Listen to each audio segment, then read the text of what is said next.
questa volta. Oggi iniziamo ufficialmente il ciclo di conferenze dei pomeriggi del Romanico. Io vi porto, in qualità di presidente dell'associazione, i saluti miei e i ringraziamenti per essere qua, numerosissimi, ma lo sapevamo, era quasi, io personalmente lo davo quasi per scontato. E a nome di tutto il direttivo vi diamo il benvenuto e vi ringraziamo per la partecipazione.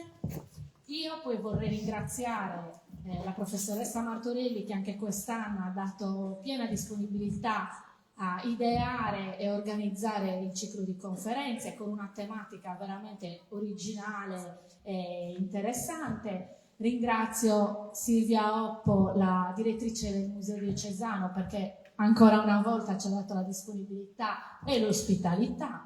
Ringrazio in fondo Mario e Paola che si stanno occupando dei tesseramenti, anzi ricordo per chi non si fosse ancora tesserato che alla fine della conferenza può diventare socio dell'associazione. Detto tutto quello che dovevo dire, prima di lasciare la parola alla professoressa Martorelli che introdurrà l'argomento, il ciclo di conferenze, vorrei ringraziare il dottor Marras che oggi ci porterà a casa nelle tavole del Medioevo per scoprire, magari sfatare anche qualche mito e qualche leggenda metropolitana e imparare qualcosa di più della vita quotidiana del Medioevo.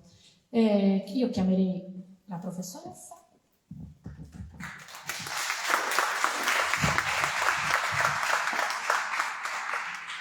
Buonasera a tutte e a tutti, bentornate possiamo dire a chi ormai partecipa a questa iniziativa che abbiamo fatto il conto, dovrebbe essere arrivata alla 10ª edizione, se non con 10 anni, e quindi festeggiamo anche con un bel argomento, l'alimentazione. E questo forse è la ragione di richiamo, visto che la sala già alla prima conferenza è è piena, decisamente piena. Questo tema, come sapete, come sa chi frequenta i pomeriggi del Romanico appunto da più anni, è uno dei tanti aspetti da cui possiamo esaminare il Medioevo e in particolare in Sardegna, anche se poi, come sappiamo bene, partiamo dalla Sardegna ma cerchiamo anche di vedere, di fare dei paragoni, dei paralleli con quello che succede fuori dell'isola, perché l'isola non è isolata, ormai questo è un dato che abbiamo acquisito bene, e ha rapporti in tutto il Medioevo con altri paesi del bacino mediterraneo. Questo tema in realtà, come era stato anche per alcuni delle altre manifestazioni, scaturisce da delle idee che sono venute fuori dall'assemblea stessa.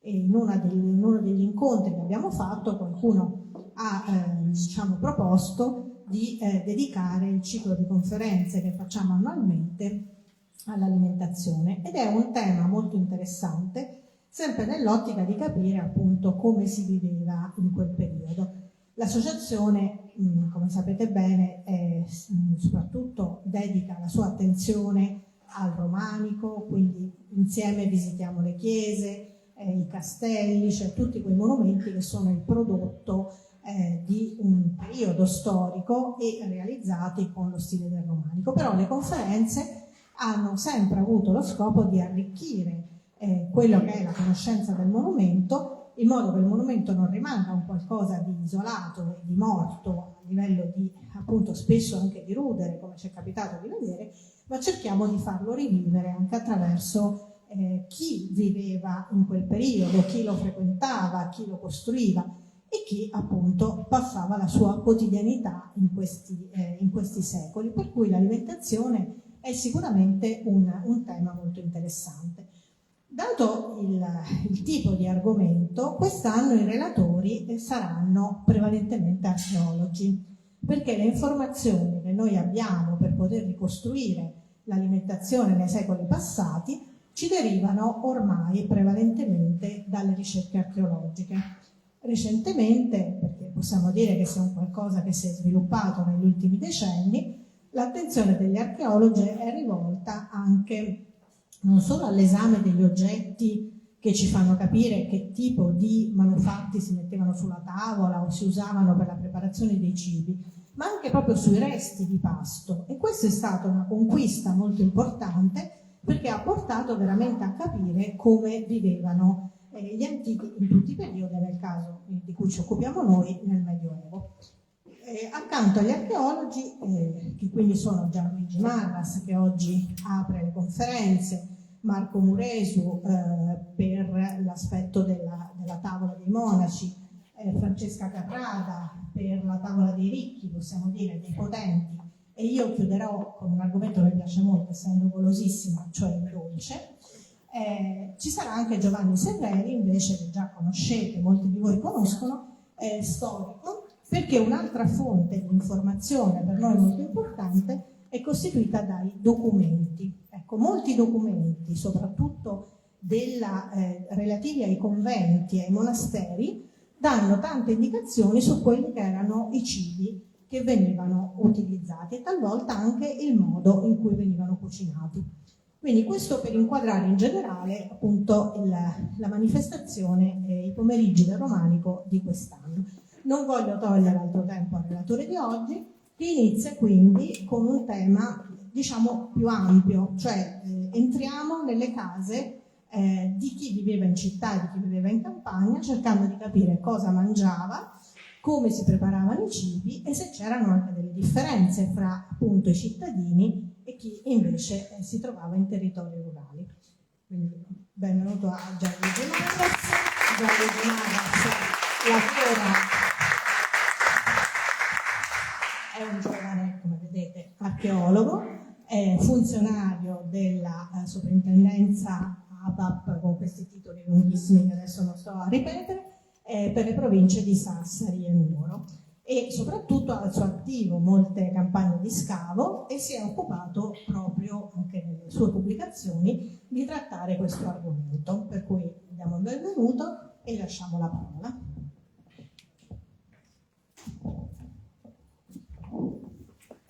Allora, ringrazio tutti quanti, tutti i presenti, innanzitutto l'associazione che mi ha coinvolto in questa iniziativa, la professoressa Martorelli, che mi ha contattato già 2 o 3 mesi fa, e sono anche molto contento di partecipare a un'iniziativa di un'associazione culturale fatta di cittadini che sente in miglior modo sia di tutelare la conoscenza e anche di tutelare, io lo dico da funzionario archeologo, come ricordava la professoressa, anche di tutelare il nostro patrimonio culturale. Saluto anche le persone che ci stanno seguendo in streaming, che ci permette di allargare il nostro pubblico. Io ho pensato, appunto, sul invito della professoressa, di portare un tema molto generale, che sarà sviluppato in questo modo.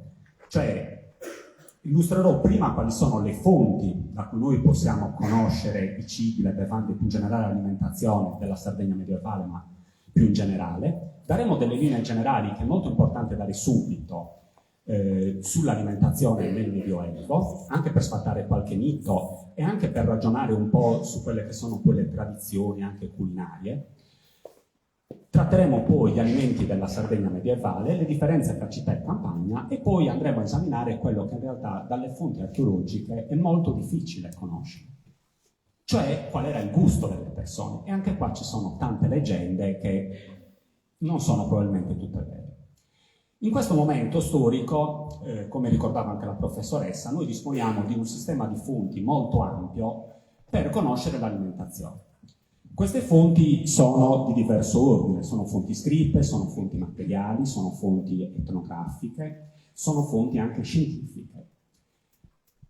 Le prime, diciamo così, sono le fonti scritte documentarie, cioè quelle fonti scritte che hanno, al momento della loro produzione, l'intenzione di produrre un documento. Per la Sardegna e per la storia dell'alimentazione sono particolarmente importanti i condadi, però possediamo solo per il giudicato di Torres e in parte per quello di Arborea, la Carta dei Loghi di Arborea invece, e poi gli statuti cittadini dei comuni della Sardegna, Sassari, Castelgenovesi, Iglesias e così via. Un tipo di fonte che invece per la Sardegna medievale non possediamo praticamente sono le fonti narrative, cioè tutte quelle opere che sono scritte senza l'intenzione di produrre un documento ufficiale. E quindi tutta la narrativa, le opere poetiche, le opere storiche anche, che comunque non sono delle fonti documentarie. Per la Sardegna abbiamo pochissime di queste fonti. Abbiamo il Libellus Iudicum Turritanorum, che però non ha alcun accenno ai cibi, ma solo all'acqua. Abbiamo un sonetto di Cenne della Chitarra, che è un poeta toscano della metà del Trecento, che tra l'altro cita esplicitamente la città di Oristano.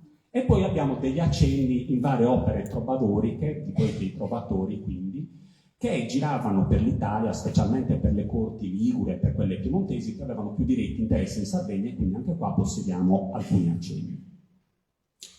Esistono le fonti iconografiche, cioè i quadri, tutte le rappresentazioni, e anche per questo per la Sardegna ne possediamo pochissime, ma poi vedremo un esempio molto interessante. E poi giungiamo a quelle che sono le fonti materiali, cioè le fonti archeologiche. Come diceva la professoressa, la prima fonte e la più importante sono proprio i resti di pasto. Cosa sono i resti di pasto che noi possiamo ritrovare nei siti archeologici? Sono innanzitutto le ossa degli animali che venivano consumate. Naturalmente qua bisogna fare una specifica, nel senso che non tutte le ossa che vengono ritrovate negli scavi archeologici sono ossa che poi venivano consumate. Però ci sono tutta una serie di ossa che riportano dei segni che si possono vedere qua sopra, qua sotto, che sono appunto quelli che vengono chiamati segni di macellazione. Che cos'erano questi? Erano i segni dei coltelli che tagliavano e che staccavano la carne dalle ossa.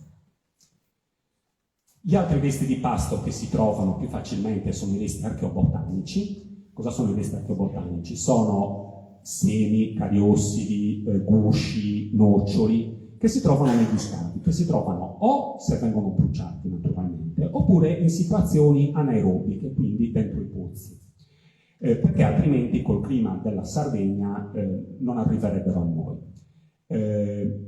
Qua vediamo un esempio che non riguarda il Medioevo. Un altro tipo di fonti materiali, sempre dei resti di pasto, ci viene invece da analisi scientifiche, che non sono immediatamente, in questo caso, analizzabili dall'archeologo, ma che necessita della mediazione di un'analisi chimica o fisica. Un primo caso è quello dell'analisi chimica dei residui organici nelle ceramiche medievali. Cosa vuol dire? Che le ceramiche medievali, le pentole, i piatti, i boccali, in realtà, per un fenomeno di imbibbimento, racchiudono dentro il loro impasto dei resti di quello che veniva contenuto al loro interno. Quindi, grattando parte dell'impasto e sottoponendolo a delle analisi chimico-fisiche, si può capire cosa veniva cucinato oppure cosa veniva contenuto in questi vasi. Purtroppo per la Sardegna non possediamo ancora, per la Sardegna medievale, studi di questo tipo. Un'ulteriore analisi ancora più specifica è quella degli isotopi stabili, che sono molto importanti per la ricostruzione della paleodieta. Cosa vuol dire? Gli isotopi stabili sono degli isotopi che vengono rilasciati dal carbonio, dall'azoto e dallo stronzio e che si trovano in traccia nelle nostre ossa, specialmente nei denti. Tramite l'analisi di questi residui si può stabilire se, per esempio, l'alimentazione dell'individuo che viene studiato fosse per lo più a base animale, per lo più a base vegetale, per lo più a base ittica.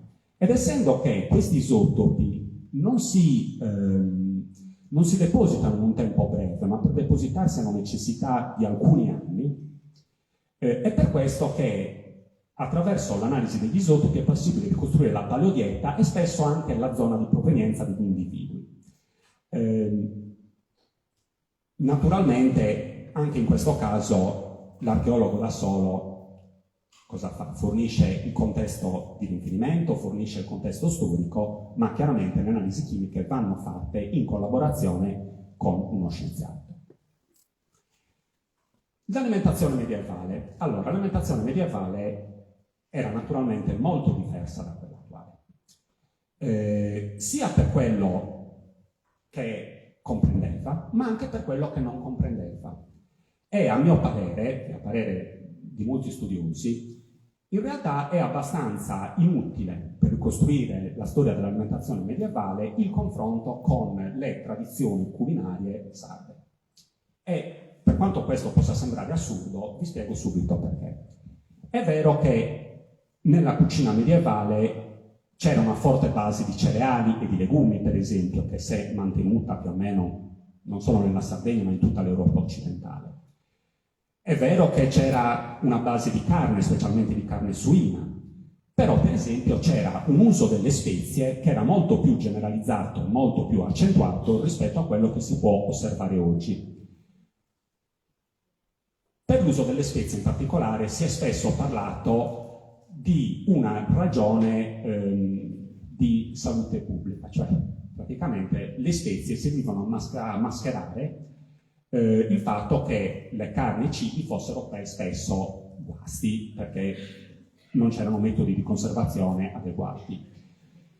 Gli studiosi più recenti in realtà tendono a ridiscutere questo fatto, perché questa è una cosa che può valere per le carni, per i pesci, per cibi che quindi si degradano in breve tempo. Chiaramente questo non vale per i legumi e per i cereali che si possono conservare molto più a lungo.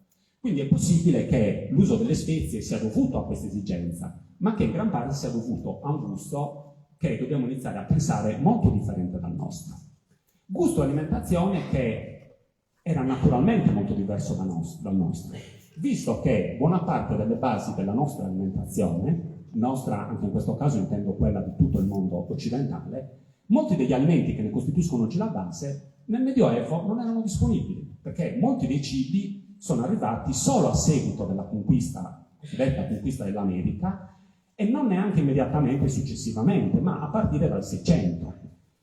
Questo vale per le patate, che diverranno dal 600, soprattutto in molte zone marginali, la base dell'alimentazione, la base di carboidrati dell'alimentazione. Vale per il mais. La polenta che conosciamo dalle fonti dei ricettari medievali non è la polenta attuale, perché era a base di farro di segale e non di mais. Il pomodoro, noi condiamo attualmente tutte le paste secche e anche tutte le zuppe, le minestre, cioè il pomodoro all'epoca non esisteva. Ma anche delle cose un po' più di nicchia, per dire, come può essere il peperoncino, come può essere il cacao, nel Medioevo non esistevano.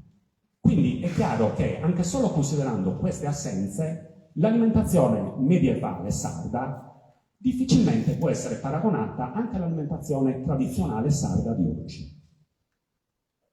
Quali sono gli alimenti della Sardegna medievale? Allora, la base dell'alimentazione naturalmente era il pane. Noi sappiamo dalle fonti medievali che la Sardegna, anche in epoca basso medievale, così come già nell'antichità, penso al periodo cartaginese, al periodo romano, era una grande esportatrice di cereali. Ce lo dicono chiaramente le fonti scritte. L'interesse delle repubbliche marinari di Genova e di Pisa per la Sardegna è dovuto in gran parte proprio alla necessità di importare dei cereali. Come era fatto il pane? Il pane naturalmente, plausibilmente, non era quello attuale, però le basi del pane, cioè i cereali da cui erano costituiti, probabilmente sì. Questo lo sappiamo sia dalle fonti scritte, che appunto ci parlano del grano, ma lo sappiamo anche dagli scavi archeologici, che ci hanno restituito numerosi resti carbonizzati di cariossidi. Cariossidi sono i semi però dei cereali, sia di grano, specialmente la specie del Triticum spelte, e anche di orzo, Ordeum vulgare. Quindi noi dobbiamo pensare a dei pani, ma anche a delle zuppe, a delle polente fatti con questi elementi. Naturalmente noi non conosciamo, non possiamo conoscere, perché non ci possono arrivare, se non in circostanze particolarmente fortunate, i tipi di pane che venivano prodotti nel Medioevo. Ci può essere forse d'aiuto questo affresco della chiesa di Nostra Signora del Sostegno Saltos di Bosa, dell'Ultima Cena, che, come vedete, rappresenta in prima fila tutta una serie di pani che sembrano delle piccole focacce molto basse. Nicoletta Usai, tuttavia, che è una storica dell'arte all'Università di Cagliari, che ha studiato questo affresco e che l'ha pubblicato l'anno scorso, se non sbaglio, no? Qualche anno fa, un po' discorda con questa interpretazione, perché anche attraverso l'analisi degli altri elementi che sono posti sulla tavola tende più a riconoscere in questo affresco non la situazione che si poteva trovare in una tavola isolana, ma una situazione ideale. Tant'è che lei trovava dei specifici confronti con molti affreschi, con molti quadri della penisola italiana, specialmente provenienti dalla Toscana, dalla zona toscana. Sappiamo invece per certo conosciamo il processo di produzione del pane. La molitura era fatta per lo più in ambiente domestico, con delle macine in basalto. Questi due esemplari che possiamo vedere qua sono delle parti di macina che vengono dal territorio di Chiaramonti, mentre erano poco attestati i mulini per la macinazione dei cereali ed erano attestati in contesti privilegiati. Per esempio erano i monasteri che possedevano dei mulini. Ricordiamo i casi della chiesa di San Michele Planiano a Sassari, di Santa Maria di Orria Pizzina a Chiaramonti, per dire. La preparazione veniva fatta o in forni comunitari, quindi aperti a tutta la popolazione, come è riconoscibile in questa miniatura del XIV secolo di un Tarquinum Sanitatis, di cui abbiamo anche, tra l'altro, dei forni comunitari, anche degli esempi che provengono dalla Sardegna, dagli scavi della Sardegna. Abbiamo un esempio a Gerdu, per esempio, presso Sorso, ma ne abbiamo anche un esempio ben conservato e forse anche mai usato, sostengono gli archeologi che l'hanno scavato, nel castello di Orguglioso. Quindi delle strutture che erano disponibili per tutta la comunità e ognuno poteva produrre il suo pane. Ma dei tipi di pane erano prodotti senz'altro anche in ambito domestico, come invece conosciamo per esempio dalla nostra tradizione. Questo come lo sappiamo? Lo sappiamo perché abbiamo due tipi di reperto che riportano senz'altro alla produzione di pane in ambito domestico. I primi sono i cosiddetti testi da pane, che sono dei piccoli tegami molto bassi, che tra l'altro erano utilizzati fino a una cinquantina di anni fa nella zona dell'Appennino Ligure e dell'Appennino Toscano, che si pongono direttamente sulla brace e su cui si fanno delle focacce poco lievitate. Abbiamo esempi di questi reperti in contesti medievali della Sardegna, specialmente del nord Sardegna, per quanto sono io a conoscenza. Quindi dal tunnel del porto di Olbia abbiamo almeno 30-40 esemplari di questo tipo, da Bisarcio presso Zieri, dagli scavi di Castelsardo, dagli scavi di Gendu, e poi abbiamo un reperto, una tipologia di reperto che invece è molto più rara. Troviamo in questo caso, che ho messo nella foto, al castello di Marmilla, Las Plassas, e poi troviamo nel monastero di San Nicola di Trullas, vicino a Senestere, che sono questi fornetti portatili che sono stati riconosciuti come una produzione savonese di XII-XIII secolo. Quindi abbiamo queste preparazioni domestiche che però sembrerebbero riportare a delle tradizioni alloctone che in qualche modo poi vengono introdotte nell'isola. Non ci sarebbe niente di strano, visto che dal XII secolo la presenza delle repubbliche marinarie in Sardegna è molto forte e molto ampia.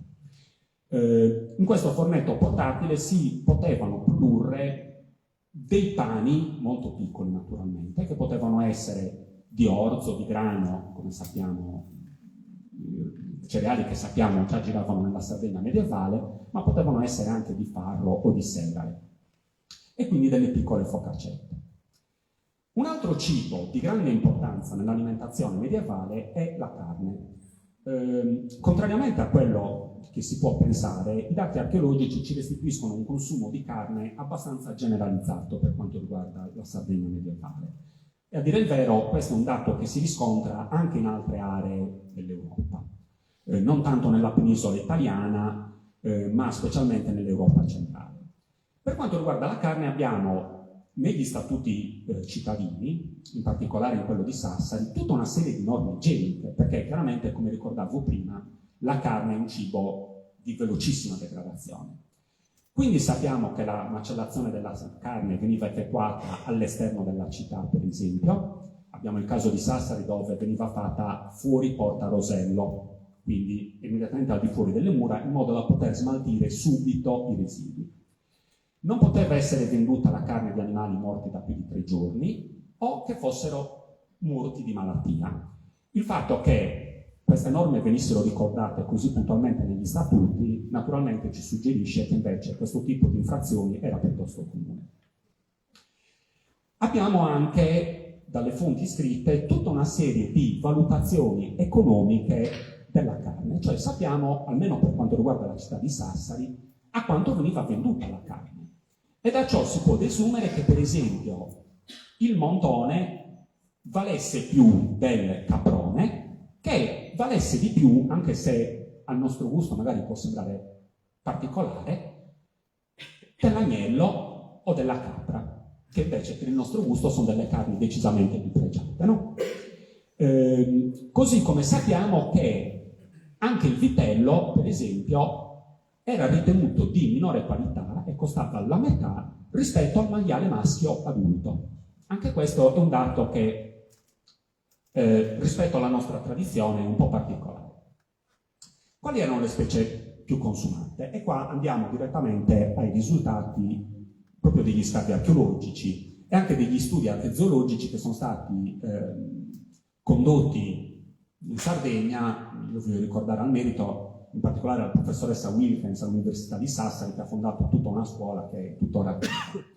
Naturalmente la specie più consumata, più presente, ma con percentuali che arrivano fino al 40-50%, erano gli ovi caprini. Perché parlo di ovi caprini e non parlo di pecora o di capra? Perché le ossa delle pecore e della capra si distinguono con molta difficoltà. Quindi si preferisce tenere questo tipo di definizione. È la specie animale più consumata e anche l'età di macellazione, che noi possiamo determinare con abbastanza esattezza sulle ossa per alcune caratteristiche intrinseche alle ossa, si divide in due fasce. Quella fra i 2 e i 4 mesi, quindi gli agnellini da latte, e quella fra i 18 e i 24 mesi, che è il momento in cui le pecore arrivano alla produzione massima di latte ed è anche il momento in cui da un ovino si può ricavare la massima quantità di carne. Quindi era un uso assolutamente economico, a scopo economico dell'allevamento, della specialità. Naturalmente degli ovi caprini si mangiava la carne, ma venivano utilizzati anche le cavitte, cioè le corna, per produrre degli utensili. La seconda specie più consumata in tutta l'isola, praticamente in tutti i contesti, sono i suini maiali, che venivano, e questo lo sappiamo dalle fonti scritte, sia allevati allo stato brado, quindi nei boschi, nei pascoli, ma venivano anche allevati così come facciamo più normalmente oggi, all'interno di giardini appositamente attrezzati. La modalità di sfruttamento del suino invece è differente rispetto a oggi. Mentre gli ovi caprini abbiamo notato che venivano usati gli agnellini da latte, questo dato non si rispecchia invece per quanto riguarda i maiali. I maiali venivano macellati al momento del raggiungimento del massimo peso corporeo, quindi intorno ai 3-4 anni, un po' come si fa per la macellazione del maschio adulto, come si faceva fino a una cinquantina d'anni fa nelle campagne. Naturalmente la carne di maiale aveva un forte vantaggio, che oltre ad essere consumata fresca, poteva anche essere conservata mediante la salagione o mediante la preparazione di salumi. Noi dalle fonti conosciamo per esempio il lardo e le salsicce. Le carni venivano selate e potevano essere vendute anche in questo modo. Naturalmente le carni salate avevano un valore di circa la metà della carne fresca. Questo fatto di questi preparati della carne di maiale era talmente assodato per la Sardegna che Cenne della Chitarra, il poeta che ricordavo dianzi, mentre fa una citazione di Oristano in un suo sonetto, parla proprio della carne appeverata di Oristano. Cosa sarebbe la carne appeverata? Sarebbe la carne peppata, letteralmente. Quindi delle preparazioni probabilmente simili alla salsiccia, che viene peppata, viene speziata. Naturalmente, invece, questo dato è difficilmente desumibile dalle fonti archeologiche. Dalle fonti scritte sappiamo anche che del maiale veniva recuperato tutto, veniva recuperato anche quello che le fonti scritte chiamano carnacium, che poi è una parola che esiste anche nell'italiano moderno, che è carniccio, che sarebbero proprio le parti di carne che dopo la macellazione rimangono attaccate alla pelle e che normalmente, almeno a partire dal 600-700, venivano usate per fare del sapone. Meno attestate, invece, almeno negli scavi archeologici, sono i bovini, che evidentemente erano maggiormente utilizzati come animali da lavoro. E un'altra curiosità che poi vedremo è che i bovini si trovano specialmente nei contesti castrensi, nei castelli. Anche in questo caso, oltre che per l'alimentazione, le ossa venivano usate anche per la produzione di utensili. Non allevati chiaramente, ma oggetto di caccia, erano invece la maggior parte dei volatili, se naturalmente facciamo eccezione per le galline, di cui ho messo un esempio qua che viene da Sant'Eulalia. Sappiamo tra l'altro che nel Medioevo lo spettro dei volatili utilizzati per l'alimentazione era molto più ampio di quello attuale, nel senso che attualmente si usa la cacciagione, le pernici, le quaglie e così via. Nel Medioevo si usavano anche altri animali, la gru, per esempio, che è ricordata in un racconto del Decamerone, Chibio e la gru, il pavone, che era considerato un animale delle mense dei ricchi, e così via. I volatili, abbiamo tanti volatili che ritroviamo negli scavi archeologici. Qua ho portato l'esempio di una pernice sarda, dalle fasi premonastiche, quindi del IX secolo, dell'abbazia di Santa Maria di Tergu, che sicuramente sono state usate in cucina perché le bruciature che forse si vedono qua all'estremità sono sicuramente delle bruciature che vengono da una arrostitura della carne, non come si vede qua nella miniatura su spiedo, ma probabilmente direttamente a contatto con le braci. La cacciagione non era solo la piccola cacciagione, ma era anche la grande cacciagione. E noi troviamo in grande quantità nei siti sardi cervi e daini. Fatto naturalmente che ci indica che questi animali erano anche molto presenti nei boschi della Sardegna. Venivano cacciati anche i mufloni e questi animali venivano consumati specialmente, come vedremo dopo, nei contesti rurali. Un altro cibo legato allo sfruttamento sempre degli animali d'allevamento è il formaggio, naturalmente, il formaggio e i latticini. Questo è un cibo che noi naturalmente conosciamo soprattutto dalle fonti scritte, perché sappiamo che la Sardegna, così come era una grande esportatrice di grano e di cereali, era anche una grandissima esportatrice di formaggi. Tant'è che noi dalle fonti scritte conosciamo anche diversi tipi di formaggio che venivano esportati nell'isola.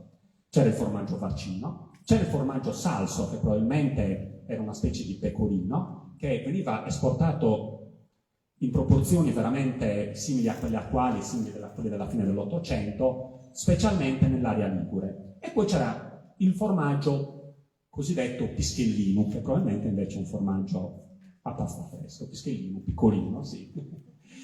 Anche in questo caso gli statuti cittadini, le fonti normative, stabiliscono delle rigide norme per la vendita e per la produzione, che ci dicono naturalmente, che ci suggeriscono quali potevano essere delle truffe che venivano messe in atto. Per esempio, gli statuti sassaresi ci dicono che al sale, con cui veniva salato il formaggio per la conservazione, non deve essere mischiata a terra o altra bruttura. Quindi evidentemente c'era qualcuno che al momento della salagione del formaggio utilizzava dei metodi non proprio ortodossi. Di grande diffusione dovevano essere anche tutti gli altri latticini. Qua ho messo una miniatura che rappresenta la cultura del latticello per la produzione della ricotta. Tuttavia, noi dal punto di vista archeologico abbiamo una grossa difficoltà a capire quando e dove possano essere prodotti questi prodotti, perché non lasciano tracce se non quelle che possono essere desunte da quelle analisi chimiche e fisiche di cui parlavamo prima. Sempre di origine animale è il pesce, che per la Sardegna era molto, molto diffuso. Il pesce poteva essere venduto o fresco o in salamoia, e il pesce che veniva venduto era pesce di mare, era pesce di fiume ed era pesce di stagno. Questo lo sappiamo tra l'altro dalle fonti scritte, che ci dicono chiaramente che era vietato nella pesca l'uvare. Il l'uvare è un tipo di operazione che si usava fino a un centinaio di anni fa nei fiumi sardi ed era l'abitudine di gettare nei fiumi dell'euforbia, che è una pianta velenosa, che naturalmente avvelenava tutte le specie ittiche che erano presenti in un tratto, e queste specie ittiche venivano poi raccolte. Quindi questo è un indice chiaramente di questo tipo di pesca. I pesci naturalmente lasciano anche delle tracce materiali, anche che sono spesso di difficile lettura, perché le ossa e le lische dei pesci sono molto piccole, quindi devono essere individuate con attenzione. Qua abbiamo per esempio dei frammenti di ossa, di vertebre, di vari tipi di specie, che vengono dagli spalti manganello di Castelsardo, che era un contesto in cui il pesce rappresentava probabilmente il 60-70% dell'alimentazione. Le analisi archeozoologiche hanno riconosciuto un gran numero di specie di pesce, dal dentice al pagello, alla sardina, all'orata, alla spigola e così via, e anche un gran numero di molluschi marini che venivano consumati. Il murice e l'ostrica, per esempio, venivano consumati non solo in contesti costieri, ma venivano consumati anche in zone più all'interno, anche a 40-50 km dal mare. E questo perché? Perché sono animali che possono essere, per esempio, trasportati in cassette anche di legno con poco acqua e rimangono vive. Quindi comunque venivano trasportate anche all'interno. Di maggiore difficoltà è invece l'analisi dei vegetali, perché i vegetali normalmente non lasciano residui facilmente leggibili e facilmente riconoscibili, a meno che, come ricordavo prima, essi non vengono carbonizzati oppure non si trovano in contesti anaerobici. Questo è un contesto, per esempio, di Alghero, dal quartiere ebraico, della fine proprio del Medioevo, in cui possiamo per esempio riconoscere dei gusci di noce, dei noccioli di varie specie e dei semi di altri. Naturalmente è difficilissimo, è quasi impossibile, riconoscere invece i residui di tutte le verdure a foglia, quindi tutte le lattughe, cavicchi, finocchi, le brassiche, quindi cavolfiori, cavoli, tutte le specie, sono praticamente sconosciuti alle fonti archeologiche. Questo perché possono essere individuati solo tramite l'analisi dei residui. Abbiamo comunque tutta una larga gamma di vegetali che sono attestati dalle fonti archeologiche. Qua vediamo un contesto carbonizzato da Alghero, baluardo di San Giacomo, dove si possono riconoscere dei vinaccioli di vite e poi anche dei semi di avena e di orzo carbonizzati. Un altro tipo di vegetale che viene riconosciuto dalle fonti archeologiche sono i legumi, e per esempio sono attestati a Geridu le fave, i lupini e anche i fagioli. I fagioli medievali naturalmente non erano i fagioli attuali. Il fagiolo borlotto, per così dire, non è una specie europea, è una specie americana, mentre invece è una specie autoctona nostra, quello che viene chiamato fagiolino dell'occhio, che è un po' più piccolo, e questi li abbiamo rinvenuti anche negli scavi archeologici. Un contesto particolarmente fortunato da questo punto di vista è il caso di Via Satta a Sassari, scaviato da Daniela Rovina nel 2005-2006 e che potete vedere anche nella foto. Come vedete, in questo caso il rinvenimento di un pozzo che era completamente colmato di fango e di terra, quindi in assenza totale di ossigeno, ha permesso di acquisire tantissimi dati sull'alimentazione di frutta e verdura nella città medievale di Sassari.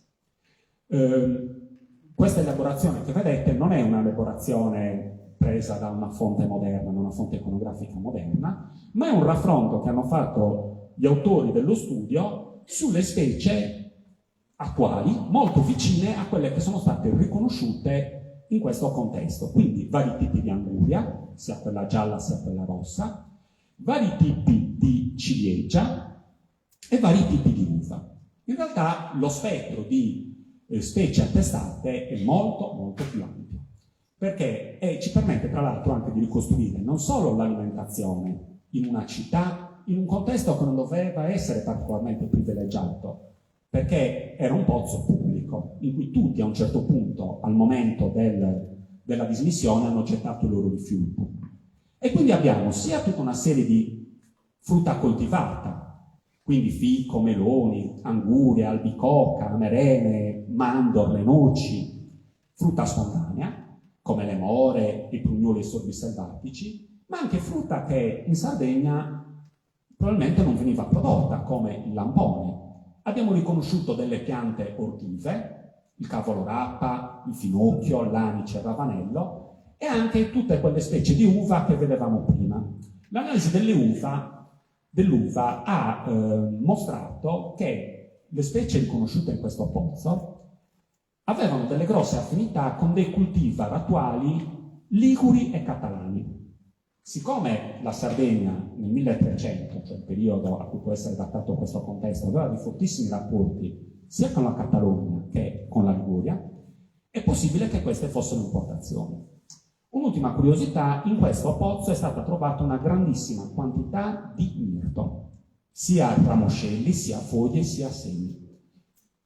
Noi naturalmente non possiamo sapere se il mirto venisse usato già da allora per produrre il distillato, oppure se venisse usato magari o come condimento o anche per la preparazione di medicine, viste che in varie fonti mediche della fine del Medioevo venivano indicate delle preparazioni medicamentose a base di mirto. Come ricordavo, molta parte della frutta e della verdura probabilmente non era coltivata, ma era di raccolta, e questo lo possiamo desumere anche dal fatto che c'era tutta una serie di terreno agrario nei paesi della Sardegna medievale che era pubblico e su cui, questo ce lo dice la Carta dei Logu naturalmente, poteva essere effettuata la raccolta sia del legnatico, quindi il legno, ma poteva essere effettuata anche la raccolta dei frutti selvatici. Dall'archeologia abbiamo anche qualche indizio sulle modalità di preparazione del cibo. Noi naturalmente, io ho fatto una lunga carrellata di cibi che venivano consumati nel Medioevo, ma noi abbiamo pochissimi dati sulle ricette con cui venivano preparati questi cibi.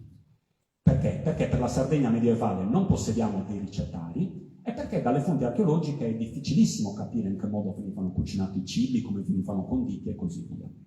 Sappiamo comunque come era organizzata la cucina. Questa è la ricostruzione di una casa del villaggio medievale abbandonato di Geridu, ma è un caso che si è riscontrato più o meno in tutti gli insediamenti medievali sardi, in cui vedete che il focolare è un focolare ottenuto tramite una soletta di argilla all'entrata delle case, all'entrata naturalmente per permettere l'uscita dei fumi. Sappiamo anche gli oggetti che venivano usati per cucinare, quindi tutta una serie di pentole che per la forma e per la dimensione ci suggeriscono delle culture diverse. Quindi abbiamo per esempio dei tegami, come questo, in cui probabilmente veniva cucinata la carne o dei cibi con pochi liquidi, però poi abbiamo anche delle pentole, delle olle, che erano invece alte e su cui presumibilmente si cuocevano delle minestre o dei brodi. Invece con lo studio dei resti animali, specialmente dei resti archeozoologici che abbiamo visto prima, possiamo dire che era diffusissima la cottura diretta sul fuoco, quindi la rostitura, durante la quale la carne veniva tagliata in pezzi molto piccoli, quindi probabilmente per essere divisa meglio. Mentre invece gli oggetti ci suggeriscono anche appunto un uso molto intenso della bollitura. Le pentole erano costruite o in ceramica priva di rivestimento, una ceramica che veniva definita fino a poco tempo fa grezza. Perché veniva definita grezza? Perché l'aspetto, come vedete, non è proprio elegante, ha tracce di fumigazione, ha un impasto che è poco depurato e così via. In realtà queste pentole, questi oggetti erano perfettamente funzionali ai loro scopi, nel senso che se la gente avesse utilizzato delle pentole invetriate, delle pentole con impasto depurato, queste pentole sarebbero scoppiate alla prima cottura. Perché? Perché queste pentole grezze invece, incorporando dei piccoli elementi littici all'interno dell'impasto, li usavano come elemento refrattario, che quindi impediva alle pentole di spaccarsi in cottura. Dal XIV secolo è inoltre attestato l'uso di pentolame invetriato, e l'invetriatura aveva lo scopo naturalmente di impermeabilizzare le pentole. Essendo che la maggior parte di queste invetriature erano a base di una vetrina piombifera, vi lascio immaginare naturalmente l'effetto che potevano avere sulla salute delle persone. Come vi dicevo prima, non c'è solo il mangiare, ma c'è anche il bere. Il prodotto naturalmente normale era l'acqua, ma sull'acqua possediamo pochissimi dati, a parte i bicchieri, le brocche, le fontane e così via. E poi era soprattutto il vino, che era una coltivazione di grandissima diffusione. Vi basti pensare che uno studio ha mostrato che il 20-25% delle schede dei condadi riguardano delle vigne. Quindi evidentemente ognuno aveva la sua vigna, o moltissimi avevano la loro vigna. Veniva tutelato a livello normativo il vino locale. Per esempio, gli statuti sassaresi dicevano che, chiaramente, che era vietato importare del vino a Sassari, a meno che non fosse finito quello prodotto nel territorio di Sassari, o in alternativa quello prodotto nel giudicato di Arborea. Solo se fosse finito tutto questo vino si poteva importare del vino. Le fonti normative naturalmente ci rivelano anche un altro aspetto della medaglia, cioè la preoccupazione per gli effetti inebrianti del vino, per gli effetti soprattutto sulla quiete pubblica, diciamo così. E anche qua ci sono delle norme molto severe, per cui si dice che non si deve vendere più di una certa quantità di vino, che il vino si può vendere solo da una certa ora e così via. Anche in questo caso queste norme ci dicono quanto fossero rispettate. Del vino abbiamo tantissime tracce archeologiche. Innanzitutto sappiamo che le vigne venivano coltivate per filari o per ordines, come dicono le fonti scritte, e che spesso all'interno delle vigne si trovavano anche alberi da frutta o olivi. Questa è una cosa che invece è rimasta anche nelle vigne attuali spesso, almeno nella mia zona è così.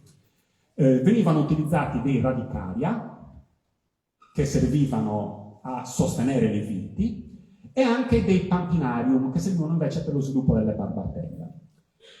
Abbiamo la fortuna, soprattutto nell'area di Sassari, che essendo un'area calcarea permette facilmente di escavare la roccia, di aver rinvenuto delle fosse di coltivazione della vite, che vedete qua in foto e qua in planimetria, dalla località di Montale di Sassari. Questi dati ci dicono che, più o meno come si fa anche oggi, per coltivare la vite venivano fatti degli scassi di circa 30 cm, di scassi rettangolari, dentro cui veniva impiantata la vite. Sappiamo anche alcune specie di vite che veniva coltivata, per esempio dal centro storico di Alghero provengono dei vinaccioli e dei tralci di Vitis vinifera L, e anche sappiamo dei cultivar di origine catalana in Ligure di Sassari, e sappiamo anche dove veniva fatto il vino. Il vino spesso e volentieri veniva fatto nei palmenti. Cosa sono i palmenti? I palmenti sono tutta una serie di fosse, spesso collegate da dei canali, dei buchi e così via, in varia pendenza, che potevano essere cavati o sui banchi rocciosi all'aperto, oppure, come in questo caso di Sorso che vi mostro qua, anche all'interno di grotte, spesso e volentieri utilizzando delle precedenti domus deianas. All'interno di queste vasche venivano poste grappoli che venivano pestati e che poi passavano dentro tutta una serie di fosse di decantazione. Vedete qua si vedono molto bene i canali che portano a fosse e a cavità a profondità diverse per la decantazione e per la purificazione.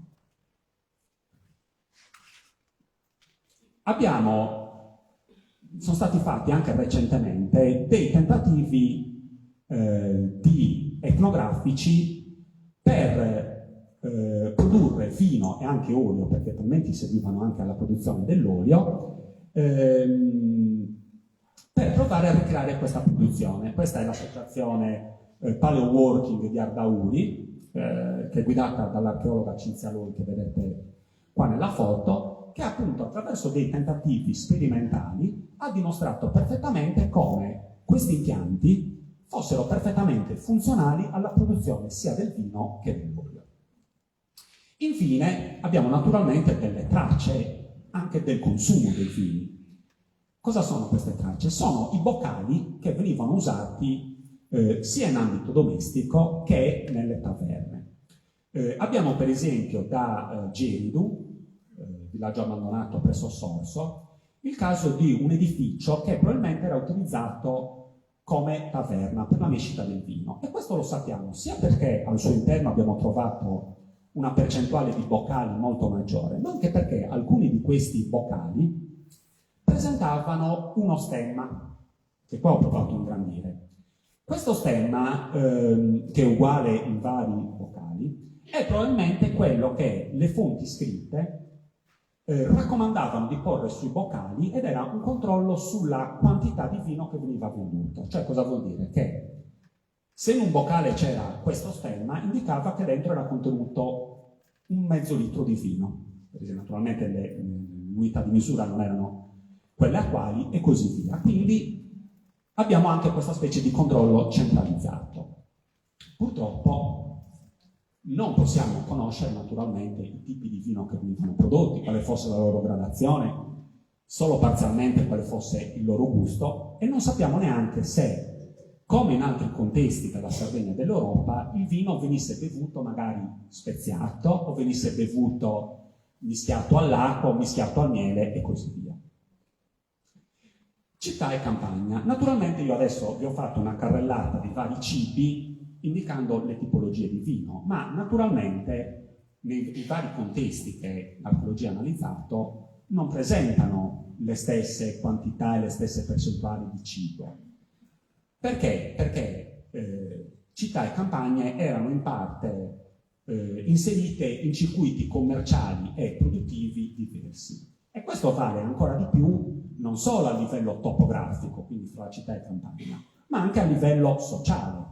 Cioè, presumibilmente, i poveri non mangiavano, non bevevano le stesse cose, le stesse preparazioni, non usavano gli stessi piatti che usavano i ricchi.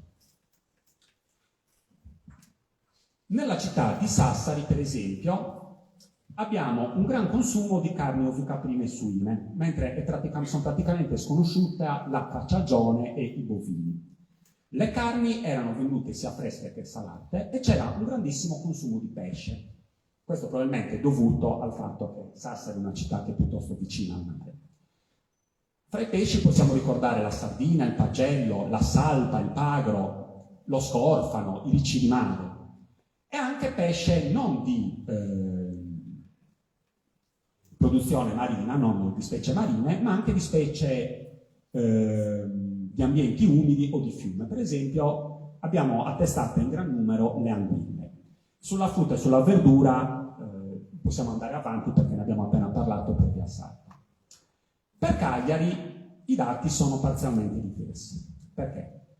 Perché sul consumo di carni non abbiamo dati differenti, mentre invece, soprattutto le fonti scritte, ci parlano di un consumo differenziato delle specie ittiche. Sappiamo che, per esempio, i ceti ricchi mangiavano murene, orate, spigoli, triglie e ostriche, quindi delle specie che anche oggi sono considerate abbastanza prelibate, mentre i ceti poveri mangiavano del pesce, in questo caso più povero, quindi acciughe, gronchi, muggini, sardine, e anche delle specie che adesso consumiamo molto di meno, o non consumiamo proprio, come i delfini. Per Cagliari abbiamo anche la certezza che non venisse venduto e consumato solo il pesce fresco, ma sappiamo anche dei tipi di pesce che erano sottoposti a salagione, che quindi venivano consumati anche tempo dopo la pesca. E quindi abbiamo sardelle, tonno e acciughe che anche adesso vengono consumate salate, e anche i gronchi che attualmente, a mia conoscenza, invece non vengono sottoposti a salagione. Un altro tipo di sito, di cui poi vi parlerà più avanti Marco Muresu, ma che non potevo fare a meno di citare in una carrellata di questo tipo, sono i siti monastici. Perché? I siti monastici erano sottoposti normalmente in Sardegna alla regola benedettina, perché erano monasteri benedettini, almeno quelli del Basso Medioevo. E la regola benedettina, come sappiamo, pone delle rigide norme alimentari. Per esempio, non sarebbe permesso il consumo di carni, specialmente di carne di quadrupede. In molti periodi dell'anno bisogna seguire dei regimi alimentari molto stretti, quindi regimi di digiuno e di astinenza e così via. Questa è la ragione per cui il record archeologico dei siti monastici è piuttosto differente da quello dei siti non monastici. Per cui, per esempio, fra le carni abbiamo un'assoluta predominanza di pollame, che non veniva considerato carne perché era un animale volatile, e di cacciagione, quindi volatili, tra cui pernice che abbiamo visto prima, merlo, passeriformi. In questi contesti abbiamo avuto anche il fortunato rinvenimento di uova di gallina, che sono un tipo di materiale che si conserva, ma che si conserva con difficoltà. Soprattutto nei siti monastici sono le specie ittiche in grandissima quantità e percentuale, maggioritaria. Tra l'altro, il tipo di specie che viene consumato indica che il pesce veniva consumato durante tutto il corso dell'anno, non solo nel periodo della Quaresima, per così dire. E questo grande consumo di pesce spiega anche perché fra i beni che i monasteri cercavano di ottenere in concessione dai giudici e dai nobili al momento della donazione, ci fossero spesso stagni, fiume, peschiere, nasse e così via, come sappiamo dalle fonti. E perciò nei monasteri troviamo una varietà di pesci che è molto più ampio rispetto ai contesti civili. Quindi troviamo anche cefali, saradi, ombrine, patelle, murici, ostriche e così via. E questa è forse il tipo di sito che si caratterizza di più per l'alimentazione. Nei siti quali ho accorpati, non cittadini, la caratteristica maggiore è una presenza molto ampia di cacciagione, che invece, come vi dicevo prima, non si ritrova all'interno dei siti urbani. Questa cacciagione comprende sia la grande cacciagione, come il daino al cevo che ho già ricordato, i volatili, ma comprende anche, per esempio, il riccio e la lepre. Quindi tutto quello che poteva essere mangiato veniva cacciato. In alcuni contesti piuttosto rari, bisogna dire la verità che abbiamo attestato anche il consumo di cani e gatti, sia in epoca medievale che post-medievale. Era un consumo marginale, probabilmente legato a dei momenti particolari di carestia, di fame e così via, però è attestato, e questo è molto curioso, perché per esempio sappiamo che nell'Alto Medioevo, abbiamo un caso specifico che ha studiato il collega Enrico Dirmiti che è qua presente, a Tertenia abbiamo l'esempio di un gatto che invece era stato curato dopo la frattura di due gambe, di due zampe, giusto Henry? Quindi come dire, rispecchiando un rapporto anche con l'animale domestico che è molto simile a quello che possiamo avere noi, no? Quindi questo gatto era rimasto in vita, era stato addirittura curato. E nei siti rurali e castrensi, specialmente nei siti rurali, c'è anche una grandissima presenza di malacofauna marina nei siti vicino alla costa e terrestre nei siti invece dell'interno. Quindi chiaramente abbiamo anche la presenza di tutti i vari tipi di lumache, di cui non so il nome scientifico, ma potrei dire nome sardo, che tuttora consumiamo.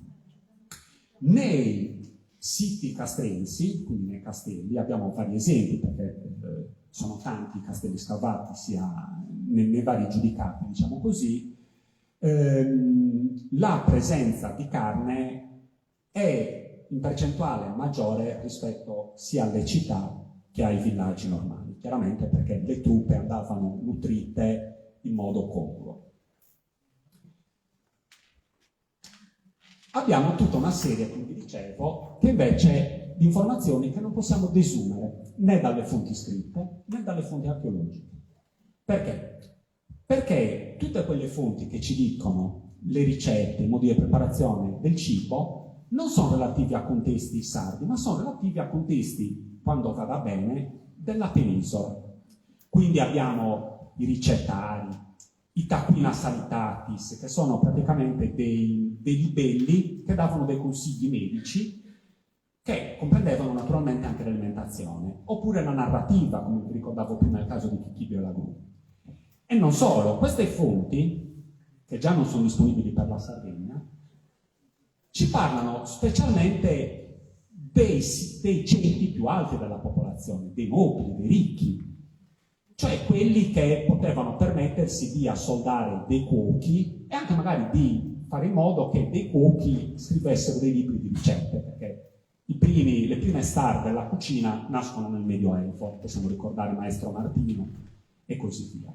Dall'esame di queste fonti possiamo evincere due cose: un larghissimo uso di spezie e anche una grande ritualità dei banchetti, che richiama quasi i contesti quasi rituali della grecità classica, il simposio e così via.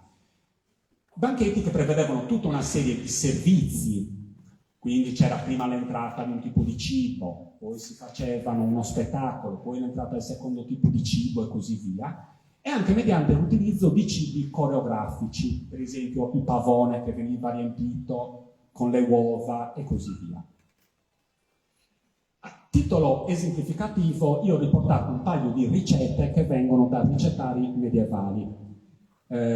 Ho messo la ricetta di un dolce, giusto per tornare alla professoressa, cioè le frittelle cosiddette ubaldine, che provengono dal libro della cucina o di opera di un autore anonimo toscano del 300. E come vedete, in queste, che devono essere delle frittelle anche abbastanza semplici, quello che salta all'occhio è che, oltre agli ingredienti che useremo anche noi, no? Quindi l'uovo, la farina, il lievito, lo zucchero e così via, fossero presenti anche degli elementi che denotano un gusto piuttosto diverso dal nostro. Quindi tutto un insieme di spezie, sambuca, netitelle, altre erbe aromatiche e addirittura una cipolla tritata. Quindi un gusto magari per l'agrodolce che al nostro gusto magari sembra un po' strano. Stessa cosa si può rilevare per una ricetta che invece ho preso dal libro di arte cucinaria di Maestro Martino, che poteva essere una specie di star del 300, del 400, che è questa peperata del salvaticina, cioè sarebbe una, come potremmo dire in italiano moderno, un'impeppata di selvaggina. Come vedete ci sono il cervo, tutta una serie di preparazioni che useremo anche noi per uno stufato, no? Sedano, carota, il vino rosso, un po' di aceto in bianco e poi un utilizzo di spezie. Qua non sono riportate le quantità, ma io ho visto la ricetta originale, le quantità sono notevoli: pepe, fior di garofano, cannella, lardo, fegatini. Quindi da una parte un uso del grasso molto diverso da quello attuale e dall'altro tutto un utilizzo di spezie. Come vi dicevo, questo non può essere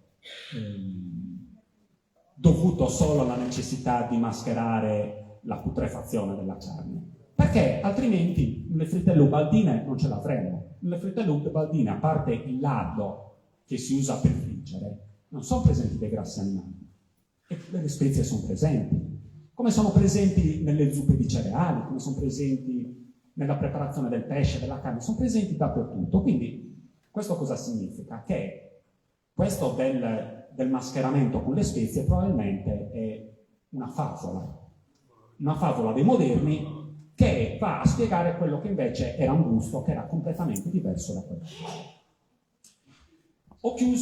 Chiuderei con qualche consiglio di lettura per chi volesse approfondire questo tema. Il primo titolo è Alimentazione e cultura nel Medioevo di Massimo Montanari, che è un testo un po' datato, che però è un testo che per questo argomento è assolutamente fondamentale in ambito sia italiano che internazionale, in quanto tra l'altro mette in relazione l'alimentazione con la cultura.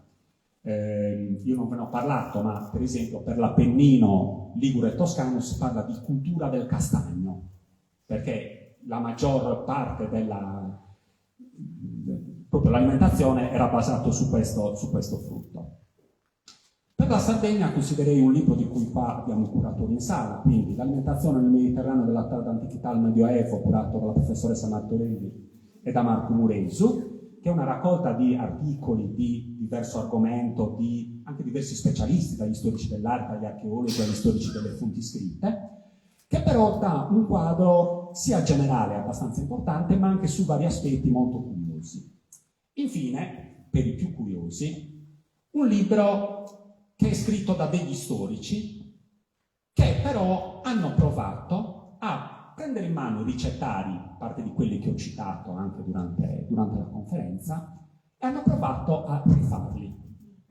Quindi sono degli storici e le fonti scritte dei filologi che prendevano ricette e andavano a vedere latte di mandorle, ma come si preparava il latte di mandorle? Oppure cosa vuol dire legare alla parigina un pezzo di carne? E quindi provando e riprovando hanno preso le ricette che loro forniscono nella lettura originale e ne forniscono una rilettura, per così dire, moderna. Quindi se qualcuno di voi avesse anche la curiosità di provare a fare qualche preparazione medievale, è un libro che vi consiglio. E con questo chiudo, anche lasciando spazio magari a qualche intervento. Grazie.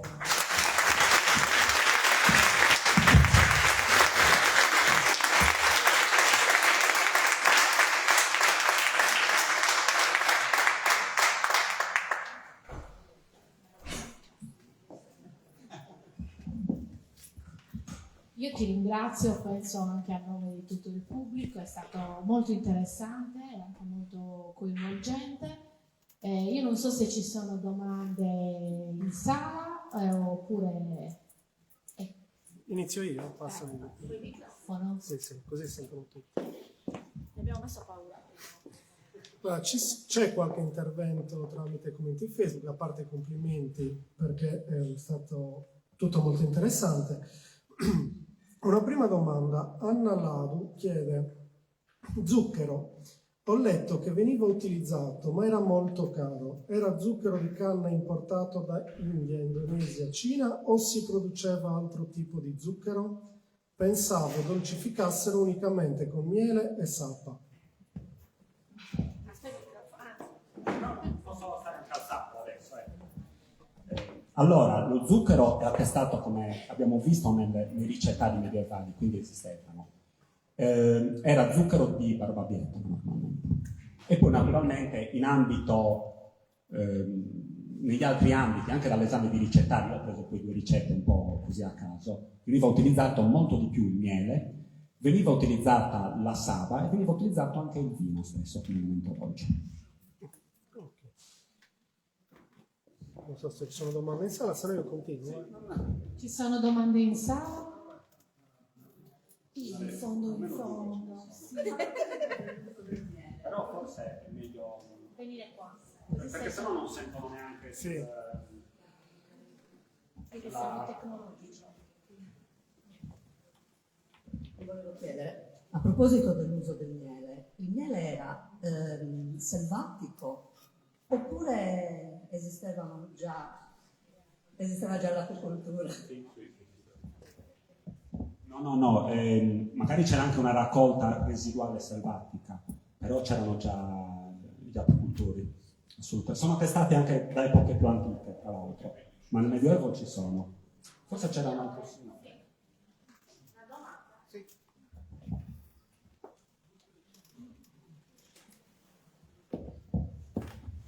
Parlando dei vini, le chiedo l'importanza economica, culturale che aveva il vino e l'importanza anche perché nel codice di Mariano e poi nella Carta de Novo, se non sbaglio, almeno una decina di capitoli erano dedicati alle vigne, per cui venivano quasi protette, tant'è che ricordo che se un viandante fosse stato visto con della uva non sua, erano delle pene terribili, il che significa che il valore del vino e l'importanza della vigna nell'economia medievale doveva avere un suo ruolo.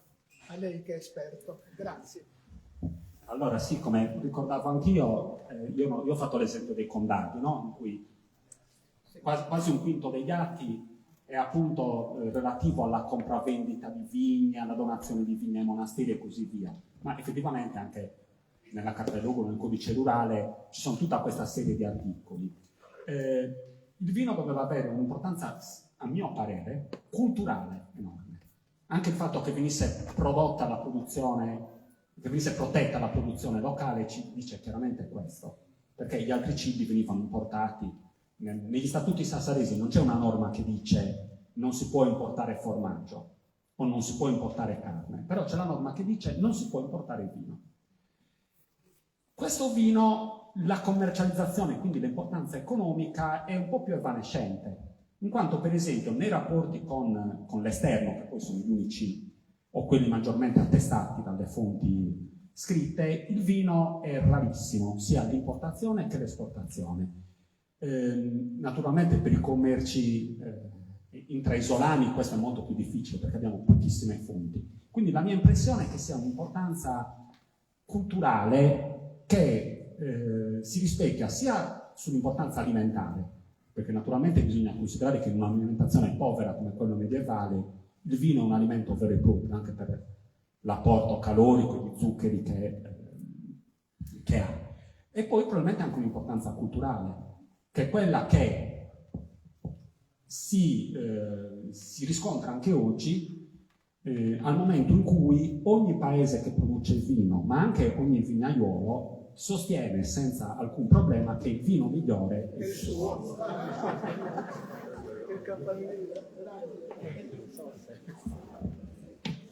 Allora, faccio un'altra domanda da Facebook. Intanto sicuramente è stata risposta una curiosità sui fagioli durante gli interventi. Sentite adesso? Ok. Chiedono anche, aspetta, trovato. Luca Mariotti chiede da che anno si hanno i primi documenti dove è citata la fainessa sarese.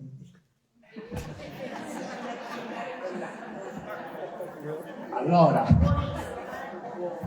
pur essendo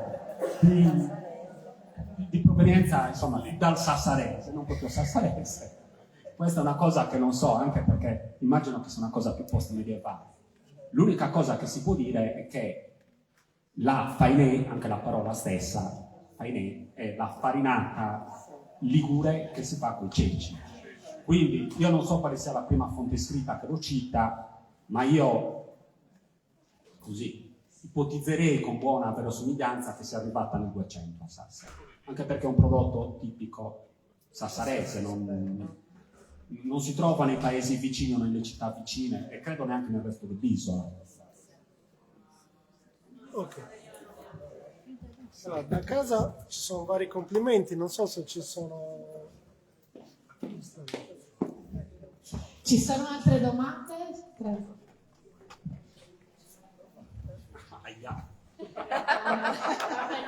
Non è un esame, non è un esame.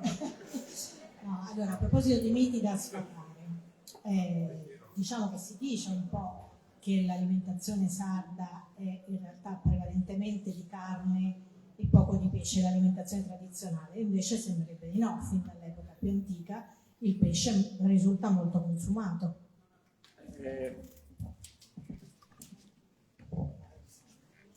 Sì. Il pesce si trova praticamente in tutti i siti. Non sempre è pesce marino, naturalmente, però anche a 40-50 km dalla costa, io penso a Bisarcia, sarà a 40 km dalla costa, abbiamo resti ittici marini, tra l'altro. Abbiamo molluschi marini, abbiamo resti di orata e così via. Le percentuali variano, però difficilmente siamo sotto il 5-10%, quindi è a base carnea, però il pesce è importante, è sempre importante. Altre domande? No?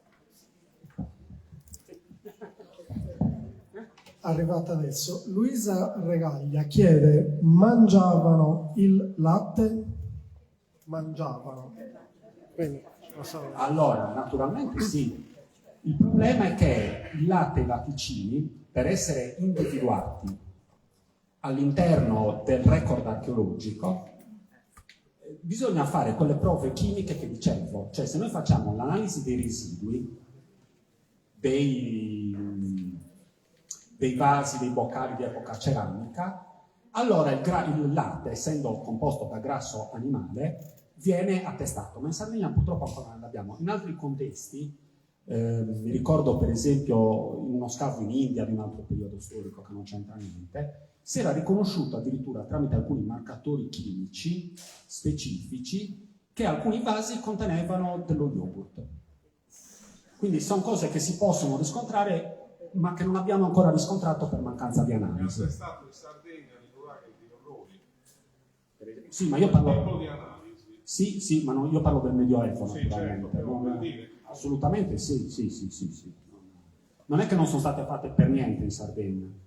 Io stesso, per esempio, ho partecipato a un progetto di ricerca sul sito di Mesumundo a Siligo, il IV-V secolo dopo Cristo era il contesto, e anche là avevamo individuato dell'olio nelle anfore, che è una cosa quasi pleonastica, avevamo individuato del grasso di maiale all'interno di alcune forme da cucina. Ci manca piuttosto per i contesti pienamente medievali, ecco.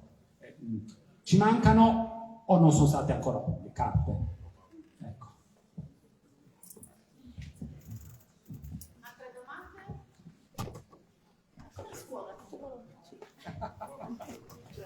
domande? Se non ci sono domande, io ti ringrazio ancora una Grazie a volta. voi.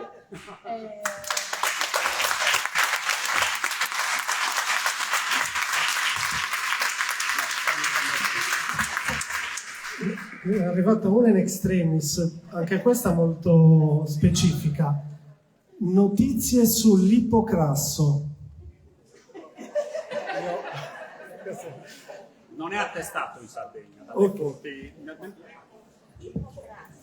L'ipocrasso non è attestato in Sardegna né dalle fonti scritte né dalle fonti medievali. È uno di quei cibi che si trovano in quei ricettari. Okay. In Sardegna no. In Sardegna no, ma in Sardegna non abbiamo neanche ricettari. Quindi è possibile che sia una cosa che ci sfugge, ce ne sfuggiranno 100. Dal punto di vista archeologico, per dire, ci sfugge ancora l'olio, che può essere individuato sempre con quelle prove di cui parlavamo col signore. Noi sappiamo che si coltivava, però non è che abbiamo rinvenuto tracce di olio nei vasi. È impossibile che non si coltivasse.